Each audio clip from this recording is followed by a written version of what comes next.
Bonjour, au menu de ce lundi, la nouvelle Audi A1 Sportback, l'Infiniti GX, c'est le troisième titre d'Yvan Muller, mais on commence avec des délais de délivrance de carte grise qui s'allongent.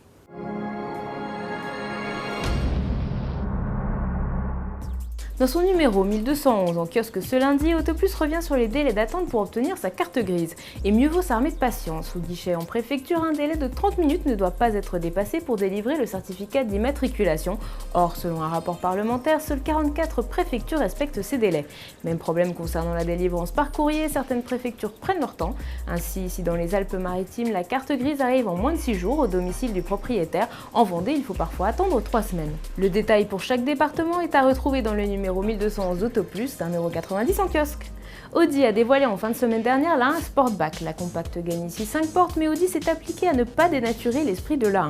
Le look évolue peu, de face comme vue de l'arrière, difficile de distinguer la A1 Sportback de la A1 à 3 portes.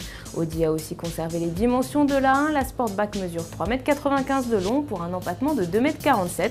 Le volume de coffre ne bouge pas, la A1 Sportback dispose d'un volume compris entre 270 et 920 litres.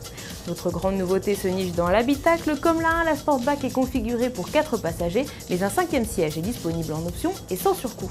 Sous le capot, la A1 Sportback offre au choix 3 motorisations essence allant de 86 à 185 chevaux et 3 blocs diesel allant de 90 à 143 chevaux.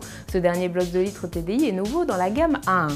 L'Audi A1 Sportback arrivera en concession début 2012 en Allemagne, tarif minimum annoncé, toujours pour l'Allemagne, 16 950 € pour le bloc 1 litre de TFSI de 86 chevaux et 19 050 € pour la motorisation 1 litre TDI de 90 chevaux. Les visiteurs peuvent arpenter les allées du salon de Los Angeles depuis ce week-end et au rayon des nouveautés, voici l'Infiniti GX. Ce modèle a été conçu pour le public américain avec une attention particulière portée à la flexibilité et au volume de chargement, sans pour autant sacrifier le côté premium. Infiniti explique s'être inspiré pour le look du crossover du concept Essence. Massif, le GX dispose d'un capot nervuré de forme arrondie et d'une garde au sol élevée. Son intérêt, ce sont ses 7 places disposées sur 3 rangées. Le constructeur a installé sur le second rang des sièges coulissants pour faciliter l'accès aux places arrière sans avoir à enlever les sièges enfants.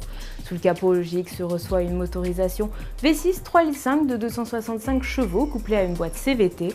Le crossover est accessible en version 2 ou 4 roues motrices. Fabriqué aux États-Unis, le GX sera commercialisé au printemps 2012 à partir de 40 450 $, un peu moins de 30 000 €. En sport auto, un Alsacien peut en cacher un autre. Après Sébastien Loeb la semaine dernière, c'est au tour d'Yvan Muller de remporter le titre de champion du monde 2011, cette fois en WTCC. Au volant de la Chevrolet Cruze, l'Alsacien n'a pas eu besoin de s'imposer à Macao pour s'adjuger la couronne mondiale devant Robert Huff. C'est le 3e titre de champion pour Yvan Muller après ceux de 2008 et 2010. Allez, à demain sur autoplus.fr.